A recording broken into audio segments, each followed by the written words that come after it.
Hi guys, welcome back to my channel, and if you're new, please consider subscribing before you exit this video. That being said, let's just dive right into it. आज मैं 2021 में आई हुई crime comedy movie क्रूएला को explain करने जा रही हूँ। इसकी IMDb रेटिंग 7.3 आउट ऑफ 10 है। ये रॉटेन टमेटो पे 74% फ्रेश है और इसका मेटाक्रिटिक स्कोर 59% है। इसमें जो कैरेक्टर है क्रूएला का, वो एक्चुअली में क्रूएला डी विल के कैरेक्टर पे बेस्ड है, जो डोरी स्मिथ के नॉवल पे बेस्ड है 101 डाल्मेशियंस वाले, जो 1956 में आई थी। इसमें हमें उसके स्टार्टिंग ईयर्स का बताया जाता है कि वो एक्चुअली में क्रूएला डी विल कैसे बनी। मूवी की शुरुआत होती है 1964 को दिखाते हुए, जहाँ पे एक बच्ची का जन्म होता है जिसका नाम होता है एस्टेला, जिसके बाल आधे काले होते हैं और आधे सफेद। उसका हमेशा से काफी ज्यादा क्रिएटिव पैशन रहता है और बहुत ज्यादा फाइस्टी पर्सनालिटी भी रहती है। उसकी जो माँ है कैथरीन इस चीज को नोटिस करती है और उसका नाम क्रूएला रखती है। कैथरीन यहाँ पे एस्टेला को एक प्राइवेट स्कूल में लेके जाती है, जहाँ वो प्रॉमिस करती है कि वो अपने बिहेवियर एकदम चेक में रखेगी, मगर वहाँ पे बाकी सारे बच्चे उसका हमेशा मजाक उड़ाते हैं उसके बालों की वजह से। और उसकी वहाँ पे एक ही दोस्त होती है जिसका नाम होता है अनीता। उसको एक डॉगी भी मिलता है गार्बेज के अंदर, जिसका नाम वो बडी रखती है। जब तक वो स्कूल में रहती है तब तक वो वहाँ पे बहुत ज्यादा शैतानी करती है, जिसकी वजह से उसको स्कूल से निकाल दिया जाता है। यहाँ पे कैथरीन अपने सिचुएशन को लेके थोड़ा सा सोचती है, जिसके बाद वो मदद मांगने जाती है अपने एम्प्लॉयर के पास, जो यहाँ पे एक विंटर बॉल को होस्ट कर रही है अपने एस्टेट के अंदर। यहाँ पे कैथरीन क्रूएला को बोलती है कि वो एक्चुअली में गाड़ी के अंदर ही रहेगी जब तक वो बात करके आती है, मगर एक सेकंड के लिए क्रूएला गाड़ी के बाहर जाती है पार्टी को देखने के लिए, और उसका जो डॉग है वो एक्चुअली में मैंशन के अंदर स्नीक इन कर जाता है, जिसके पीछे पीछे एस्टेला भी जाती है, क्योंकि उसको हमेशा से फैशन बहुत ज्यादा पसंद आया था। तो वहाँ पे जितने भी ड्रेसेस और गाउन्स हैं बॉल के अंदर देख के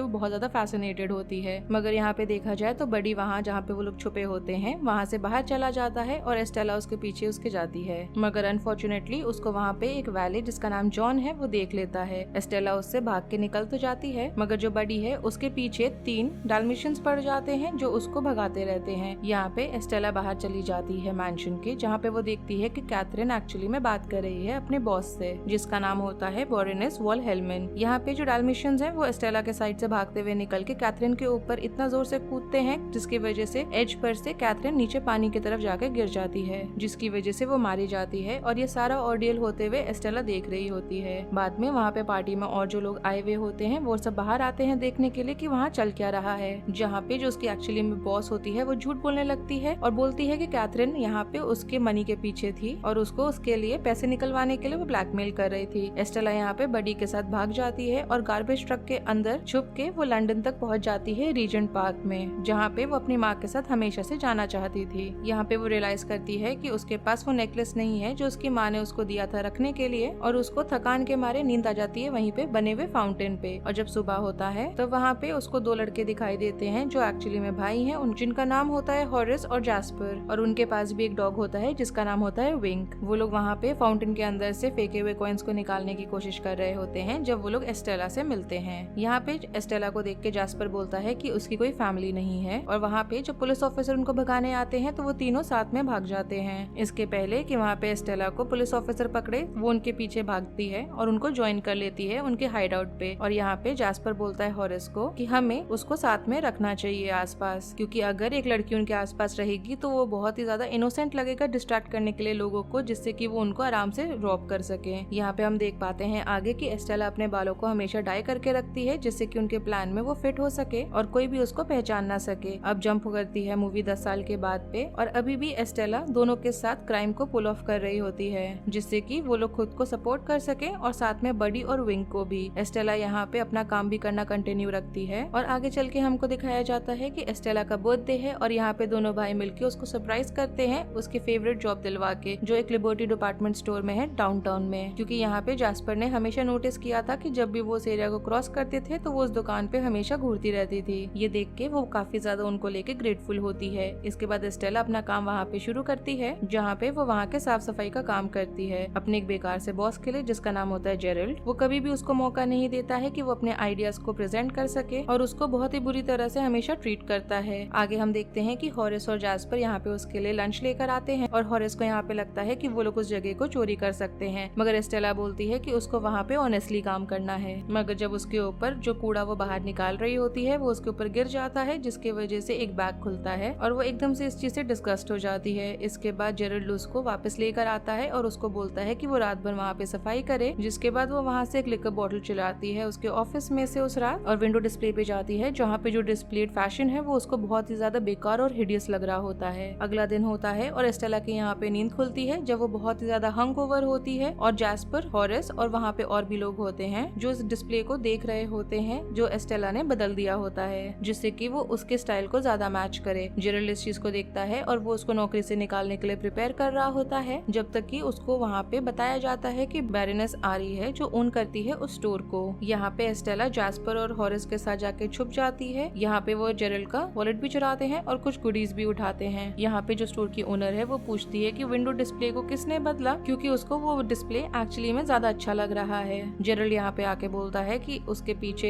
एस्टेला का हाथ है और वो उसको एक्चुअली में फायर करने वाला है, मगर उल्टा वो यहाँ पे अपने असिस्टेंट जेफरी को बोलती है कि एस्टेला को उसका बिजनेस कार्ड दे। यहाँ पे हम आगे देख पाते हैं कि वो तीनों दुकान से बाहर सेलिब्रेट करते हुए भाग गए हैं बाहर। आगे हमको दिखाया जाता है कि एस्टेला ने अपना काम शुरू करा है हाउस ऑफ बैरोनेस पे, जहाँ पे वो ड्रेस के आइडियाज और डिजाइन के साथ आती है और उसको जल्द ही मालूम चलता है कि जो बैरोनेस है वो एक्चुअली में काफी ज्यादा सोललेस और कोल्ड औरत है। वो यहाँ पे अपने एम्प्लॉइज का हमेशा काम क्रिटिक करती रहती है और उसकी जो टेंडेंसीज हैं वो काफी ज्यादा सोशियोपैथिक है, इतना ज्यादा कि वो रेजर इस्तेमाल करती है स्लीव्स कट कर देने के लिए जो एस्टेला के डिजाइन होता है उसका, और उसको यहाँ पे फर्क भी नहीं पड़ता है कि ऐसा करने के प्रोसेस में एस्टेला को चोट भी लग जाती है तो हल्की सी। जब यहाँ पे एस्टेला काम से निकलती है तो वो एक दुकान पे रुकती है जो उसको ओन करता है एक आदमी जिसका नाम है आरटी, और दोनों में जल्द ही दोस्ती हो जाती है क्योंकि उसकी जो फैशन सेंस है वो एस्टेला को पसंद आती है। यहाँ पे वो ये भी नोटिस करती है कि बैरोनेस ने एक रेड कलर की ड्रेस बनाई है, वो उसने डिस्प्ले में लगाया हुआ है। जितना भी टाइम वो वहाँ पे काम करती है एस्टेला बैरोनेस को अपना काम दिखाती रहती है, जिससे कि एक्चुअली में पता चलता है कि उसके अंदर टैलेंट है। मगर जल्दी यहाँ पे एस्टेला का बैरोनेस की तरफ थोड़ा सा बिहेवियर बदलते हुए हम देख सकते हैं। जैसे ही एस्टेला यहाँ पे रियलाइज करती है कि उसने उसकी माँ का नेकलेस पहना हुआ है। यहाँ पे बैरोनेस बोलती है कि वो फैमिली हेयरलूम है और वो आगे उसको ये भी बताती है कि उसकी पहले कोई एम्प्लॉई थी, उसने उसको रॉब करने की कोशिश करा था और वो क्लिफ से गिर गई थी। ये सब सुन के एस्टेला के अंदर एकदम प्योर हेटेडनेस निकल रही होती है बैरोनेस के तरफ। आगे हमको दिखाया जाता है कि एस्टेला इस न्यूज के साथ जैस्पर और हॉरेस के पास आई है और वो इस चीज का अपॉर्चुनिटी लेना चाहती है जिससे कि वो उस जगह को चोरी कर सके, स्पेशली जब हमें यहाँ पे पता है कि वो होस्ट करने वाली है एक गाला को। यहाँ पे हमको दिखाया जाता है कि एस्टेला बैरोनेस के जो पूरा शेड्यूल है उसको बैठ के याद कर ली है अच्छे से, और कब कौन सा गार्ड काम कर रहा है, कब कहाँ वो मूव आउट करते हैं, जिससे कि वो लोग उस हाइस्ट को लेके अच्छे से प्लान कर सके। उसको रियलाइज होता है कि वो वहाँ पे ऐसे जा सकती है जैसे कि उसको कोई मालूम ना चले कि वो है। जिस दिन गाला की रात होती है उस दिन दोनों भाई स्नीक इन करते हैं अंदर बेस्ट एक्सटर्मिनेटर के डिस्गाइज में, और यहाँ पे वो लोग अपने डॉग विंग का इस्तेमाल करते हैं एक फेक रैट को दिखाने के लिए। जैस्पर को हमको दिखाया जाता है कि जो अपना रास्ता बना रहा है सिक्योरिटी कैमरास को लेके, और वैसे ही हाइस्ट भी शुरू हो जाता है। यहाँ पे गाला के अंदर एस्टेला आती है और उसने यहाँ पे अपने बाल कलर नहीं किए हुए होते हैं और उसके जो नेचुरल बाल है उनके साथ वो अंदर आती है और वो डिस्गाइज बनाई हुई होती है अपना नाम यूज करते हुए क्रुएला का, और उसने बैरोनेस का कपड़ा पहना होता है जो उसने आरटी के शॉप में देखा था। ये देख के सब लोग बहुत ज्यादा स्टन्ड हो जाते हैं इंक्लूडिंग बैरोनेस। हम यहाँ नोटिस करते हैं कि उसके बचपन की दोस्त अनीता भी है वहाँ पे जो जर्नलिस्ट है एक्चुअली में, और वो उसके बालों की वजह से पहचान जाती है कि वो एस्टेला है। यहाँ पे बैरोनेस के जो गार्ड्स हैं उसको वो सब्ट्यूट करती है और उसके बाद बैरोनेस के बगल में आके बैठती है। आगे हमको दिखाया जाता है कि हॉरेस यहाँ पे सेफ के पास गया है जिसके अंदर नेकलेस है, तो उसको वहाँ पे वो सेफ खाली मिलता है और एस्टेला ये देखती है कि बैरोनेस ने एक्चुअली में वो नेकलेस पहना हुआ है। जैसे यहाँ पे बैरोनेस रियलाइज करती है कि क्रुएला ट्रेस पास कर रही है, तभी जैस्पर यहाँ पे कुछ चूहे छोड़ देता है पार्टी के अंदर, जिसकी वजह से एक डिस्ट्रैक्शन बन जाता है जिससे कि एस्टेला यहाँ पे स्नैच कर सके उस नेकलेस को बैरोनेस के गले में से, जिसके बाद वो उसको बडी को दे देती है। तभी यहाँ पे बैरोनेस के जो डाल्मेशियंस हैं वो बाहर आते हैं और उनमें से एक डॉग एक्चुअली में उस नेकलेस को स्वॉलो कर लेता है जब वो बडी से लेने की कोशिश कर रहा होता है। यहाँ पे एक्चुअली में एस्टेला नोटिस करती है कि बैरोनेस ने एक सीटी का इस्तेमाल करा है अपने डॉग्स को कंट्रोल करने के लिए, और वही चीज उसने इस्तेमाल करा था जब कैथरीन मरी थी। मतलब ये हुआ कि बैरोनेस ने डेलिबरेटली उसकी माँ को क्लिफ से कुदवा के मरवा दिया है। यहाँ पे हमको आगे दिखाया जाता है कि जिस ट्रक से वो लोग आए हैं उस ट्रक को टो अवे कर दिया गया है। इस वजह से एस्टेला यहाँ पे हॉट वायर करती है किसी और की गाड़ी जिससे कि वो लोग वहाँ से भाग सके। आगे हमको दिखाया जाता है कि एस्टेला ने गाड़ी रोक दी है और वो सब बाहर बैठे हुए हैं जहाँ पे वो रो रही है अपनी माँ को लेके कि बैरोनेस ने उसकी माँ का एक्चुअली में मर्डर करा है। यहाँ पे हमको अगला दिन दिखाया जाता है जहाँ पे एस्टेला अभी भी क्रुएला का पर्सोना यूज कर रही है और यहाँ यहाँ पे वो हॉरिस और जैस्पर को ऑर्डर करती है कि वो जाके बैरोनेस के डॉग्स को स्टील करके ले आए, जिससे कि उनमें से जो भी डॉग ने नेकलेस को खाया है वो उसको पास कर सके। इसके बाद वो अनीता के वर्क प्लेस पे भी जाती है क्रुएला का पर्सोना यूज करते हुए, और ये बोलती है कि उसके बारे में जो उसका पर्सनल एक्सप्लॉइट्स है उसको यूज करते हुए उस पे चीजें लिखे। तब तक पैरेलली हमको दिखाया जाता है कि हॉरिस और जैस्पर को डाल्मेशियंस मिल गए हैं, जब उनको बात देने के लिए ग्रूमर्स के पास लेकर आए हुए हैं, और यहाँ पे वो विंग को यूज करते हैं बेट की तरह, जिससे कि वो लोग बाहर आए, जिससे कि वो उनको वैन में डाल के वहाँ से ले जा सके। हमें यहाँ पे आगे और दिखाया जाता है कि क्रुएला अपना पर्सोना यूज करते हुए बहुत सारे और इवेंट्स को क्रैश कर रही है बैरोनेस के, और दूसरी तरफ अनीता हर चीज को कवर कर रही है न्यूज़पेपर में। इसकी वजह से क्रुएला जो है वो एक्चुअली में फैशन सेंसेशन बन जाती है, जिसकी वजह से जो बैरोनेस है उसके खुद की चीजें ओवरशैडो हो जाती हैं। इन सब चीजों से बैरोनेस बहुत ज्यादा एजिटेटेड और इरिटेटेड होने लगती है, टू द एक्सटेंट कि वो अपने लॉयर रॉजर को भी वहाँ से निकाल देती है काम से, क्योंकि उसने अभी तक क्रुएला को अरेस्ट नहीं करवाया होता है। जिसके बाद वो यहाँ पे एस्टेला को बोलती है कि वो एक नए डिजाइन को लेकर आए उसके स्प्रिंग कलेक्शन के लिए। एस्टेला यहाँ पे स्पेशल क्रिएशन के लिए अपने नई चीजें ऑर्डर करती है एक ड्रेस बनाने के लिए, और क्लियरली देख के लग रहा है कि बैरोनेस इस चीज से काफी ज्यादा इम्प्रेस्ड है। ऑल्दो जो यहाँ पे जो प्लान है बैरोनेस का वो ये है कि वो ड्रेस का पूरा क्रेडिट खुद ही रखेगी। हमको यहाँ आगे दिखाया जाता है कि एस्टेला ने हॉरिस और जैस्पर को स्नीक इन करवाया हुआ है हाउस ऑफ बैरोनेस के अंदर, और ऐसी चीजें करने को बोली हैं जिससे लगे कि क्रुएला वहाँ पर आई है ब्रेक इन करके, और इन सब की वजह से बैरोनेस ने जो ड्रेसेस हैं वो अंदर अपने टॉप सीक्रेट वॉल्ट के अंदर स्टोर करवा दिए हैं। वहाँ पे समय घर का दिखाते हैं जहाँ पे एस्टेला का जो बिहेवियर है वो बहुत ज्यादा एरोगेंट हो चुका है, जिसकी वजह से उसके दोनों भाइयों के साथ जो है रिलेशंस बहुत ही ज्यादा स्टेन्ड होने लग गए हैं। बैरोनेस यहाँ पे अपना स्प्रिंग कलेक्शन शो होल्ड करती है, मगर जब वो ड्रेस को निकालने के लिए वॉल्ट ओपन करते हैं तो वहाँ पे हम देखते हैं कि बहुत सारे मॉथ्स वहाँ से बाहर उड़ते हुए आ रहे हैं, और उन्होंने पूरी ड्रेसेस को खराब कर दिया है। ऐसा इसलिए हुआ क्योंकि जो मटेरियल का इस्तेमाल किया गया था एस्टेला के द्वारा उस ड्रेस को बनाने के लिए वो एक्चुअली में स्पेशल ककून्स थे। और तभी हम देख पाते हैं कि बाहर हॉरिस और जैस्पर अब आर्टी के साथ हैं, जहाँ पे एक असली शो शुरू हो रहा है, जहाँ पे आर्टी गाना गा रहा है I want be your dog, और क्रुएला एकदम से ड्रेस पहने हुए आती है, जिसमें जो उसने ड्रेस पहनी हुई होती है वो डाल्मेशियन के फर से बनी हुई होती है, और ये देख के बैरोनेस को लगने लगता है कि उसने उसके डॉगीज को मार दिया है। इसके बाद जब एस्टेला अपने घर वापस आती है तो उसको दिखाई देता है कि हॉरिस और जैस्पर कुर्सी से बंधे हुए हैं, और आगे हमको दिखाई देता है कि वहाँ पे बैरोनेस और उसका एक हेंचमैन है जो यहाँ पे एस्टेला को समझ गए हैं कि वो एक्चुअली में क्रुएला है। यहाँ पे जो हेंचमैन है वो ग्रैब कर लेते हैं एस्टेला को और उसको कुर्सी से बांध देते हैं। यहाँ पे फाइट बैक करती है एस्टेला और बताती है कि उसको मालूम है कि बैरोनेस ने उसकी माँ को मारा है, मगर यहाँ पे बातें सुन के ऐसा लग रहा है कि जैसे उसने औरों को भी मारा है, क्योंकि उसको एकदम से पता ही नहीं चलता कि यहाँ पे एस्टेला किसके बारे में बात कर रही है। यहाँ पे बैरोनेस का प्लान होता है कि वो दोनों भाइयों को फ्रेम कर देगी वहाँ पे आग लगा के उसको मार देने के सस्पेक्ट में, जिसके बाद वो क्रुएला को बांधे हुए चेयर पे ही छोड़ देती है बडी और विंग के साथ, जिससे कि वो आग में जल के मर जाए। कि तभी अचानक से एस्टेला को एक मिस्टीरियस सा फिगर दिखाई देता है जो उसको बचाने के लिए आ रहा है। यहाँ पे उस पूरे जगह पे आग लग गई होती है और वो जगह खत्म हो चुकी होती है, और हर जगह बातें फैल गई होती हैं कि क्रुएला मर गई है उस आग के अंदर। दूसरी तरफ हमको दिखाया जाता है कि एस्टेला को होश आया है और उसके साथ बडी और विंग है, और वो जॉन के घर के अंदर है। जिसके बाद वो उसके पास कैथरीन का नेकलेस लेकर आता है और उसको बताता है कि उसने नेकलेस को बहुत सही से ब्लीच करा है। और यहाँ पे एस्टेला सरप्राइज हो जाती है देख के कि उसके अंदर एक्चुअली में एक चाबी है जो एक बॉक्स के अंदर लगती है, जिसके अंदर उसका बर्थ सर्टिफिकेट है। जिसके बाद जॉन उसको बताता है कि एक्चुअली में उसकी ट्रू बायोलॉजिकल मदर जो है वो कैथरीन नहीं है, बैरोनेस है।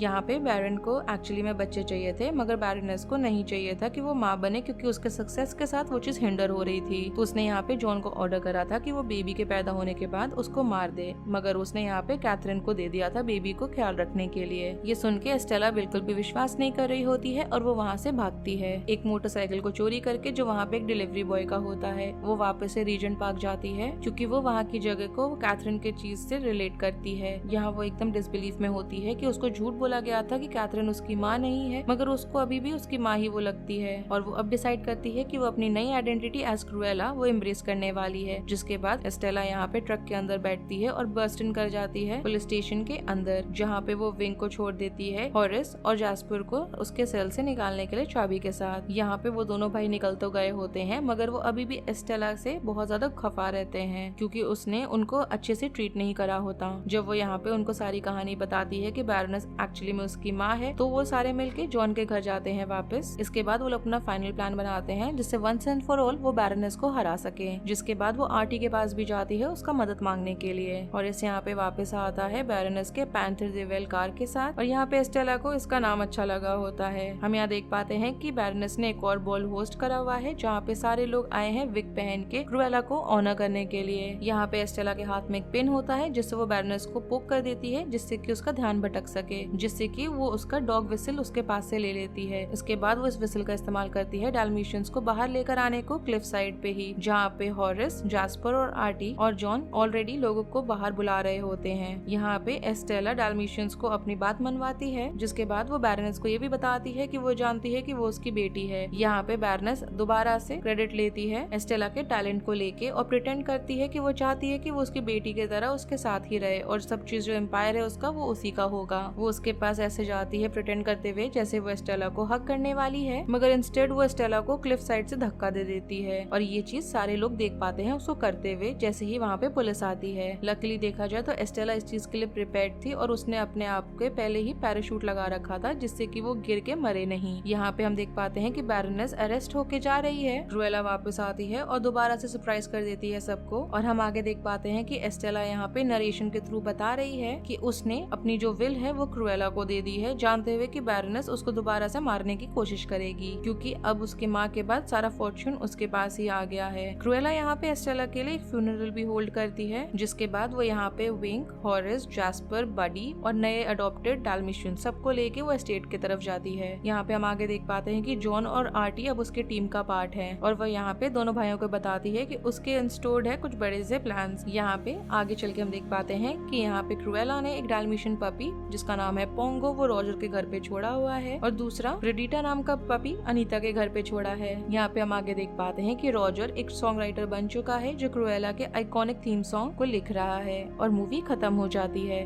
अगर आपको इस मूवी की एक्सप्लेनेशन पसंद आई हो then do like the video, subscribe to my channel, share it with your friends and don't forget to follow me on Instagram. Link आपको नीचे डिस्क्रिप्शन बॉक्स में मिल जाएगा। Thanks for watching, bye.